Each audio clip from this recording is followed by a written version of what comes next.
Terus tanggal 7 dini hari, saudara ikut disuapin juga oleh saudara Ferdi Sambo dan Putri Chandrawati? Siap, ikut disuapin juga yang mulia. Ikut disuapin. Terus tanggal 7 pagi? Tanggal 7 pagi saya sekitar bangun jam 5 karena saya tidur dekat dengan Daden. Alarmnya Daden yang membangunkan kalau nggak salah. Terus Bapak itu berangkat ke bandara, terus saya sempat mengantar ke depan. Habis itu saya tidur lagi yang mulia. Tidur lagi. Siap. Saudara bangun jam berapa? Coba ceritakan kegiatan saudara tanggal 7. Siap yang mulia. Setelah itu saya tidur lagi, bangun sekitar pukul 7 yang mulia, seingat saya. Terus mandi seperti biasa, sarapan. Sekitar jam 10 saya dipanggil ibu. Seingat saya di meja makan itu saya disampaikan terkait nanti rencananya Richard akan menggantikan saya ke depannya. Kan kamu mau sekolah gitu kan, nanti diajari termasuk Om Kuat sudah pintar atau belum, siap sudah tahu ibu. Terus di situ juga disampaikan beberapa tugas terkait rumah yang minta ada perubahan kayak lokasi pintu kamar mandi yang tadinya melewati dapur nanti dipindah biar nggak melewati ruang tengah. Jadi kalau staf atau kru mau mandi langsung aja dari belakang, nggak perlu lewat ruang makan gitu yang mulia. Terus beberapa perbaikan rumah. Setelah itu ibu juga menyampaikan minta dicarikan panti asuhan, 2 panti asuhan dengan kategori yang 1 muslim, 1 non muslim untuk panti asuhannya, tapi yang sama sekali tidak mendapat perhatian dari kalangan sekitar atau pemerintah, yang benar-benar kondisinya kalau bisa difoto-foto dulu ya Ki, nanti kirim ke ibu gitu. Saya sampaikan ke Babin karena saya sudah kenal Babin situ, minta tolong dicarikan. Dilaporkan kalau hanya dapat 1 yang mulia, 1 panti asuhan dan hanya ada muslim, yang non muslim belum ketemu. Terus saya sampaikan ke ibu, ya udah 1 aja dulu, nanti kamu belikan sembako, sudah kami catat apa-apa yang diminta sama Ibu Putri. Setelah itu kasih uang santunan juga, bilang ke panti kalau ini dari kami yang minta doanya anak saya ada 2 di Magelang supaya didoakan sehat, selamat di pendidikan. Setelah itu saya laporkan di situ juga yang mulia ke Ibu Putri karena setahu saya sebelumnya ya tanggal 6 itu ada pembicaraan tentang Bapak itu mau ke Magelang lagi rencananya bersama seluruh putrinya sama keluarga, nenek juga. Hari Sabtu kalau nggak salah atau hari Minggu mau ke Magelang lagi karena hari Senin itu ada buka dik yang putrinya yang baru masuk yang mulia. Rencananya mau hadir di pembukaan pendidikan itu. Tapi saya sudah koordinasi dengan Pamong di TN kalau pembukaan pendidikan itu tidak untuk umum, jadi hanya dilaksanakan internal Taruna Nusantara, untuk orang tua tidak boleh hadir ibu izin. Terus untuk pertunjukan marching band juga tidak jadi ditampilkan karena kan tadinya mau lihat pembukaan pendidikan sama mau syuting anaknya kan kita sudah hubungi juga yang dari Jakarta untuk videografinya, sudah kami siapkan di Magelang tapi kami cancel semua karena tidak jadi itu. Terus ibu menyampaikan, oh sayang sekali ya nggak bisa ini video mas main drum gitu. Siap ibu, apa pulang besok aja kali ya, lihat nantilah gitu. Terus setelah itu selesai, saya izin karena sudah tidak ada perintah lagi. Saya sampaikan ke Pak Babin untuk cari sembako yang tadi dipesan karena saya nggak bisa keluar yang mulia. Nanti dia ke rumah dulu, terus saya kasih uang untuk beli dulu yang mulia. Pak Babin dengan Mas Jabrik waktu itu. Mas Jabrik itu orang yang biasa jaga rumah kalau ditinggalkan kosong. Terus sekitar habis duhuran yang mulia, kebetulan saya pesan bunga meja, karena itu tanggal 7, atas nama istri saya, tapi saya pesan sendiri. Saya mau sampaikan ini bunga dari istri saya, ucapan selamat hari ulang tahun perkawinan. Saya itu bawa masuk ke ruang tamu, karena waktu itu ibu terlihat lagi duduk di ruang tamu. Terus saya bukan dari depannya, tapi dari sebelah sampingnya yang mulia. Saya tidak melihat kondisinya ibu waktu itu kan. Saya bilang, izin ibu, saya bawa bunganya. Izin ibu, dari istri saya, selamat hari ulang tahun perkawinan. Tapi ibu waktu itu enggak respon apa-apa. Terus saya kan bingung yang mulia. Kok diem gitu kan. Terus saya lihat begini, ternyata ibu, saya pikir ibu kenapa ini kok mukanya pucat gitu. Terus saya inisiatif aja, saya tinggal yang mulia. Saya taruh bunganya di kayak lemari untuk piring-piring di dekat dapur. Setelah itu saya keluar. Saya sampaikan istri saya bunganya tadi saya sampaikan, tapi ibu kayaknya lagi nggak enak badan, soalnya kok tertidur di sofa ya dalam keadaan duduk gitu. Oh ya udah nggak apa-apa, makasih yang, tapi saya foto. Terus sekitar pukul 2 atau setengah 3 itu Pak Babin ini sama Mas Jabrik WA kalau semua barang yang saya minta sudah disiapkan. Terus mereka ke kediaman, udah bang kesini aja, ngono. Nanti saya ikut ke panti asuhan, tapi saya lapor ibu dulu. Setelah itu saya ke dalam lagi yang mulia, tapi sudah tidak ada ibu di ruang tengah. Saya pikir paling istirahat. Saya WA juga, izin ibu untuk barang-barang sudah semua dan untuk uang santunan juga sudah kami siapkan, mohon petunjuk. Tidak dibalas. Langsung saya WA lagi, izin ibu saya saya ke panti asuhan untuk menyerahkan, nanti untuk pelaporan saya kirimkan lewat WA. Setelah itu saya pergi dengan Pak Babin sama Mas Jabrik ke panti asuhan. Saya sampaikan semua pesan-pesan ibu, terus saya sampaikan bantuan dan tali asihnya. Saya minta kontaknya barangkali nanti untuk tiap bulannya, karena perintah ibu tiap bulan harus ke panti asuhan itu. Saya pulang sekitar pukul 4:30 kalau nggak salah yang mulia. Sampai di kediaman lagi, terus Pak Babin sama Mas Jabrik pergi, saya duduk di garasi samping itu yang mulia. Nggak lama Mas Brata itu chat saya, Om minta kipas angin yang kecil, gitu. Ada nggak di rumah? Oh nggak ada mas, ya udah beli aja, cari aja gitu. Terus sama makanan ya om gitu. Oh ya mas, karena sudah terbiasa sebelumnya yang mulia diminta itu. Terus saya waktu itu ada Om Kuat di situ, saya sampaikan Om mau apa, Mas Brata minta ini. Oh ya udah ayo, karena biasanya saya juga sama Om Kuat kan perginya. Saya ke S Hardware atau Informa itu kan satu gedung. Saya beli kipas anginnya karena nggak ada kan. Terus saya beli kipas angin. Oh saya mampir ke ini dulu yang mulia, mohon maaf. Ke warung ayam penyet itu saya pesan dulu 15 kalau nggak salah. Nanti saya ambil ya, saya tak ambil barang yang lain dulu karena warung itu juga sudah biasa langganan saya. Setelah itu dari Informa saya ke penjahit karena baju batik Mas Brata kemarin ada kesalahan, minta dipasang resleting tapi salah masangnya, jadi saya betulkan lagi di penjahit Magelang. Setelah dari penjahit saya mau ke ambil ayam. Di perjalanan itu Mas Brata ngechat lagi, minta bantal. Setelah itu karena bantal itu ada di rumah, saya kembali ke kediaman yang mulia bersama Om Kuat. Itu sekitar pukul 18 lah, maghrib. Di situ saya masuk ke garasi, saya duduk di sebelah meja, Om Kuat yang masuk.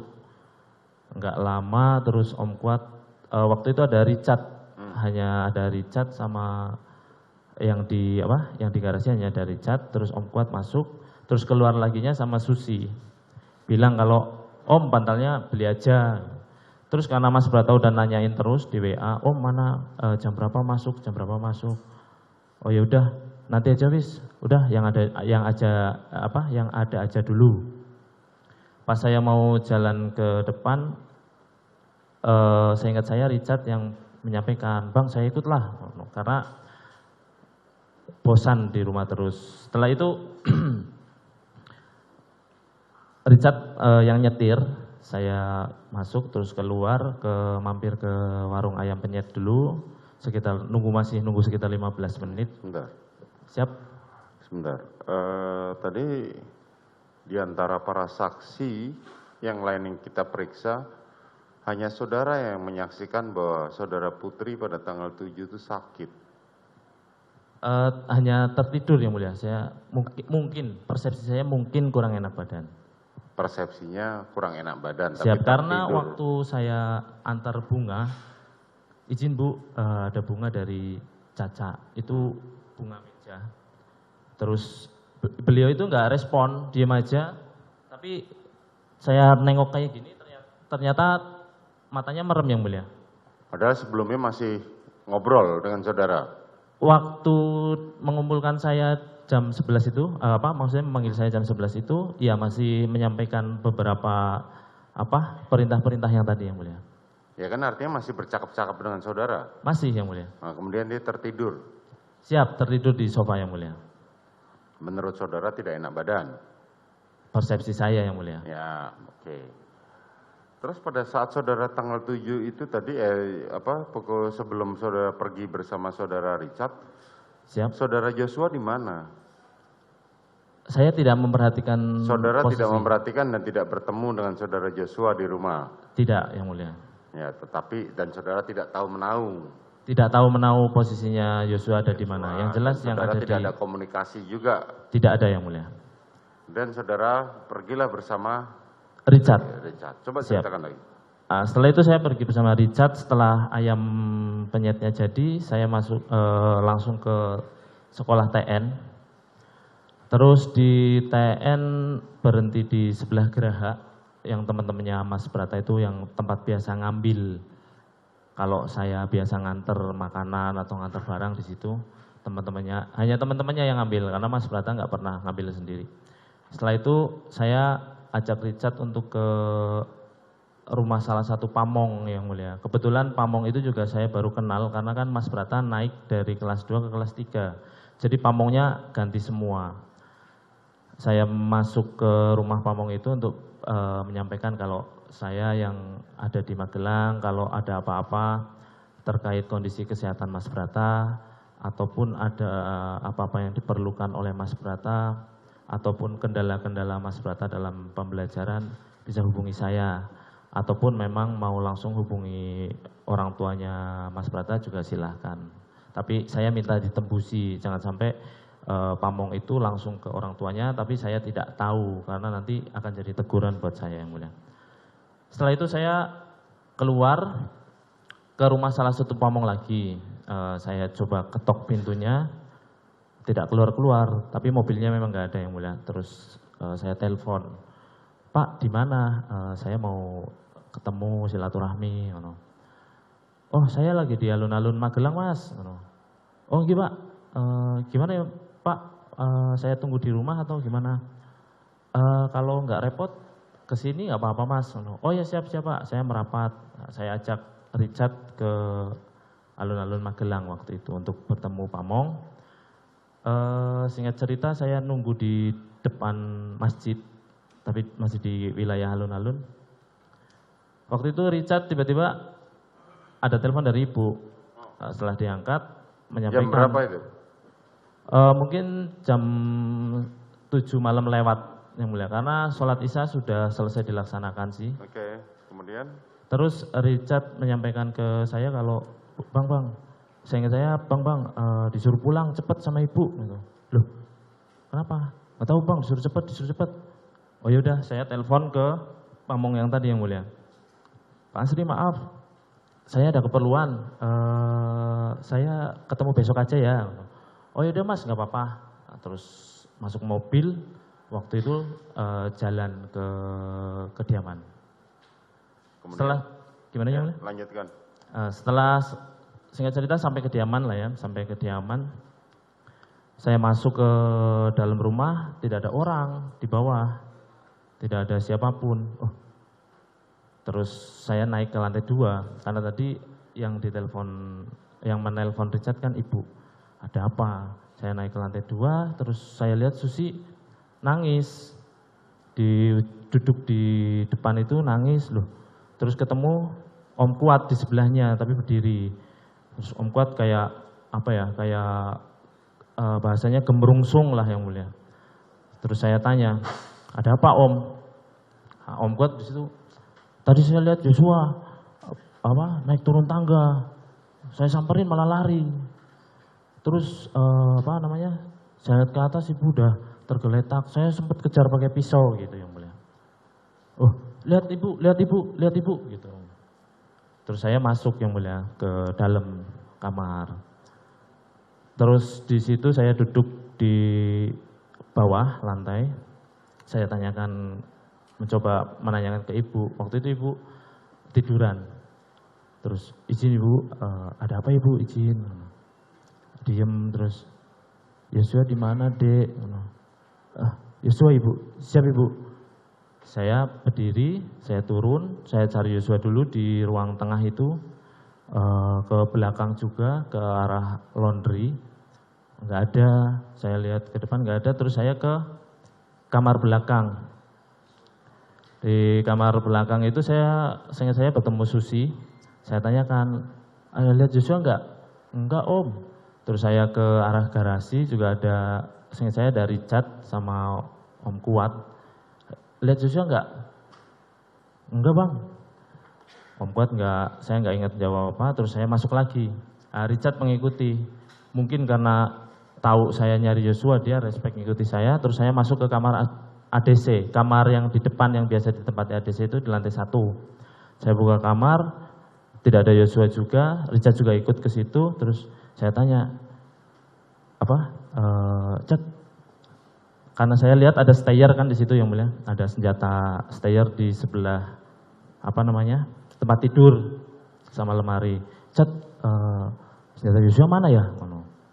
Terus saya buka lemari, ada ternyata yang mulia di lemari pakaian itu, saya ambil, terus saya ambil juga senjata stayer. Terus saya bawa ke atas, tapi waktu itu saya memang nggak menyampaikan apa-apa ke Richard, dan Richard juga nggak menanyakan apa-apa ke saya. Saya bawa ke atas, saya simpan di kamarnya Mas Brata, saya kunci, saya taruh kuncinya, terus saya turun lagi. Saya nggak tahu posisinya Richard di mana, terus saya keluar lewat pintu depan yang mulia. Di luar pintu depan saya lihat Joshua ada di ujung depan garasi tetangga, tapi yang ujung sana. Nah, di situ, loh, itu Joshua, saya samperin. Yes, ada apa? Nggak tahu bang, kenapa itu Kuat tiba-tiba marah sama saya? Loh, tadi Kuat menceritakan kalau dia lihat Joshua kayak naik turun tangga ragu-ragu yang saya tangkap waktu itu, terus sampai dikejar pakai pisau, kenapa? Terus ini bilangnya nggak tahu kenapa Kuat marah-marah. Terus, ayo kamu dicari ibu, Yos. Nggak mau saya. Karena waktu itu kan sambil jalan yang mulia, sambil jalan ke arah depan garasinya rumah yang kediaman yang saya tempati itu. Dan Om Kuat ada di garasi, mungkin melihat Om Kuat, nggak mau saya sambil lihat garasi. Iya, emangnya kenapa? Ya nggak tahu bang, kenapa itu Kuat tiba-tiba marah sama saya? Loh, yaudah sabar dulu, yaudah tarik nafas dulu. Terus dia duduk yang mulia di pembatas garasi antara garasi kami dengan garasi tetangga. Duduk di situ, saya biarkan aja, terus saya jalan ke arah garasi, saya nggak lihat Joshua, terus saya ke depan lagi. Karena saya pikir Joshua dicari ibu yang mulia. Saya ke depan lagi, saya lihat, terus Joshua jalan ke saya, terus gimana? Ayo dicari ibu loh. Oh dicari ibu, dipanggil ibu. Diem terus, yuk sama saya kok, tenang aja Kuat, nggak ngapain sama saya. Terus, yaudah bang, masuk. Dia di depan yang mulia, masuk ke lewat garasi, melewati Om Kuat sama Richard. Waktu itu memang ada sempet tatap-tatapan yang mulia, cuma udah, tak bilang gitu. Udah. Terus masuk ke kamarnya Susi, lewat kamar Susi, masuk, naik ke atas yang mulia. Naik ke atas, terus saya sampaikan pintu kamar ibu kan setengah, hampir tertutup, tapi nggak tertutup. Saya buka, izin ibu, ini Yosua ibu. Terus ibu cuma yang, karena kondisinya waktu itu saya lihat, pucat lemah gitu yang mulia. Cuma diem aja tiduran itu, terus Yosuanya masuk, melewati saya. Waktu itu Yosua langsung kayak gini yang mulia. Terus duduk di situ, terus saya lihat, saya nggak dicari, berarti saya nggak itu, saya yaudah saya tutup aja pintu yang ram, karena pintunya ada dua yang mulia, yang dalam buka ke dalam, yang ram buka keluar. Yang pintu dalam setengah tertutup, jadi saya tutup yang pintu ram, terus setelah itu saya hanya berdiri di daerah situ aja yang mulia, di lorong itu, sambil sesekali melihat ke arah dalam yang mulia. Karena saya tidak tahu masalah ini masalah apa. Setahu saya dari cerita Om Kuat berarti masalahnya ada perselisihan antara Om Kuat dengan Yosua, ada selisih paham gitu kan. Ya. Siap. Selama berapa lama Yosua berdua dengan saudara Putri di dalam? Tidak terlalu lama yang mulia waktu itu. Apa yang dibicarakan saudara tahu? Saya sempat kepo yang mulia, maksudnya sempat apa sih, ada apa sebenarnya, saya coba-coba dengar, tapi pas diem saya dengar cuma kayak yang gitu aja yang mulia. Jadi pas kayak gini, pas kayak ada pembicaraan tapi yang kecil yang mulia. Saudara tidak tahu? Siap, saya sempat mencari tahu. Berapa juga. Lama? Kurang dari 10 menitan lah yang mulia. Kurang dari 10 menit. Siap.